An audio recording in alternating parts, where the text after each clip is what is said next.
आएंगे तो अच्छी कन्विक्शन बात तो है, होगा ही। स्ट्रिक्ट लॉज होने चाहिए। किसी को यह अधिकार नहीं है कि आप पैसों का लालच देकर या जबरन किसी का धर्मांतरण कराए, किसी को यह अधिकार नहीं है, बिल्कुल भी लॉफुल नहीं है, इलीगल है।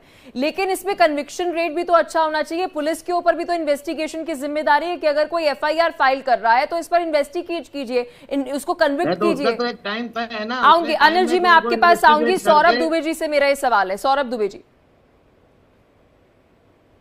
पलक जी, आपने बिल्कुल सही कहा कि जिस प्रकार से धर्मांतरण के केस हम देख रहे हैं लगातार जो है वो बढ़ते ही जा रहे हैं। और तमाम ऐसे केसेस हैं जो बड़े पैमाने पर पूरा गिरोह चल रहा है और उसको पकड़ा भी जा रहा है, और पकड़ने के बावजूद वो थमने का नाम नहीं ले रहा है। और जब वो खुल करके सारी चीजें आ रही हैं तो उसके अंदर जो जिहादी मानसिकता वाली चीजें हैं वो निकल के आ रही हैं। जिस प्रकार से उसमें मनी लॉन्ड्रिंग का मामला आ रहा है, वो बहुत बड़ा मामला आ रहा है। क्योंकि ये जो अभी छांगुर वाला मामला उत्तर प्रदेश का हमने देखा, छांगुर वाले मामले में तो सबकी आंखें खुल गई कि उस एक व्यक्ति ने धर्मांतरण के रेट तय कर दिए थे।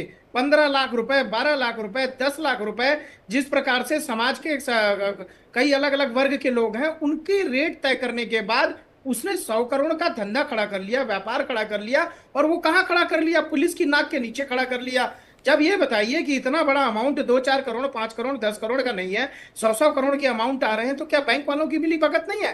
बैंक वालों की भी मिली भगत है। पुलिस प्रशासन के नीचे अगर इतनी बड़ी कोठियां तैयार हो रही हैं, धर्मांतरण करा करा करके अस्पताल के अंदर धर्मांतरण का काम कर रहा है, तो निश्चित तौर पर प्रशासन उसका जिम्मेदार है ही है। और दुर्भाग्य की बात है कि भारतीय जनता पार्टी के जो शासन में है, यहाँ पर वो बैठे हैं भारतीय जनता पार्टी के, वो कह तो रहे कानून बनाने के लिए, लेकिन प्रशासनिक तौर पर इस तरह की नहीं, चीजों लेकिन पर मैं आपसे सौरभ जी एक बहुत सिंपल सवाल जो है वो पूछूंगी। जैसे मान लीजिए कि किसी को पैसे का लालच देकर धर्मांतरण करवा लिया गया। अब ये जो छत्तीसगढ़ से खबर जो है वो सामने आती है कि भाई क्रिश्चियनिटी में तो हम बहुत बार देखते हैं कि बहुत ऐसे मामले सामने आते हैं, आस पड़ोस में मैंने बहुत सारे मामले देखे हैं कि पहले राम का नाम जप रहे होते हैं, फिर उसके बाद कोई बिजनेस स्टार्ट करते हैं, तो फिर उसके बाद कोई और नाम वो जप रहे होते हैं, यानी कुछ ना कुछ उनको फाइनेंशियल जो है बेनिफिट मिला। लेकिन सर जब बाद में ये मामला सामने आएगा, जब वो मामला सामने आएगा, क्या वो जिसने कन्वर्ट किया वो एक्सेप्ट करेगा कि उसने फाइनेंशियल एडवांटेज ली है, कोई पैसे जो है वो उसने लिए हैं? केस कैसे ठोस बनाएंगे सौरभ जी? सवाल ये है, कानून बना दिया आपने, इन्वेस्टिगेशन तो पुलिस ही करेगी।